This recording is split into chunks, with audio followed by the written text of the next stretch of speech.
ನಮಸ್ಕಾರ. ಇವತ್ತು ಬೆಳಗ್ಗೆಯಿಂದನೇ ವ್ಲಾಗನ್ನು ಸ್ಟಾರ್ಟ್ ಮಾಡ್ತಾಯಿದ್ದೀನಿ. ಬೆಳಗ್ಗೆ ಬ್ರೇಕ್ಫಾಸ್ಟ್ಗೆ ಅಂತೇಳ್ಬಿಟ್ಟು ಮಸಾಲ ಪಡ್ಡನ್ನು ಮಾಡಿದ್ದೆ. ಈರುಳ್ಳಿನ ಕಟ್ ಮಾಡಿ ಎಣ್ಣೆಯಲ್ಲಿ ಫ್ರೈ ಮಾಡಿ ಮಿಕ್ಸ್ ಮಾಡಿ ಮಾಡಿದ್ದೆ. ಮಸಾಲ ಪಡ್ಡು ತುಂಬಾ ರುಚಿಯಾಗಿತ್ತು. ಮಕ್ಕಳು ಕೂಡ ಇಷ್ಟಪಟ್ಟು ತಿಂತಾರೆ.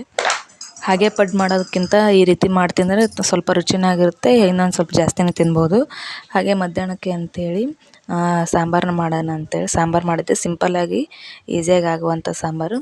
ಇದಕ್ಕೆ ಒಂದು ಜೀರಿಗೆ, ಬೆಳ್ಳುಳ್ಳಿನ, ಕಾಳು ಮೆಣಸು ಮೂರನ್ನು ಜಜ್ಜಿ ಸಾಂಬಾರಿಗೆ ಹಾಕಿದ್ರೆ ರುಚಿಯಾಗಿರುತ್ತೆ. ಹಾಕಿಬಿಟ್ಟು ಟೊಮೆಟೊನ ಕುಕ್ಕರಲ್ಲಿ 2 ವಿಸಿಲ್ ಕೂಗಿಸ್ಬಿಟ್ಟು ಒಗ್ಗರಣೆ ಹಾಕಿದ್ರೆ ಟೊಮೆಟೊ ರಸಮ್ ರೆಡಿ ಆಗುತ್ತೆ. ಹಾಗೆ ಮಧ್ಯಾಹ್ನ ಅಡುಗೆನೆಲ್ಲ ಮುಗಿಸ್ಕೊಂಡ್ಮೇಲೆ ಸ್ವಲ್ಪ ಫ್ರಿಜ್ ಕ್ಲೀನ್ ಮಾಡೋಣ ಅಂತ ಹೇಳ್ಬಿಟ್ಟು ಫ್ರಿಜ್ನ ಕೂಡ ಕ್ಲೀನ್ ಮಾಡ್ಕೊಂಡಿದ್ದೆ.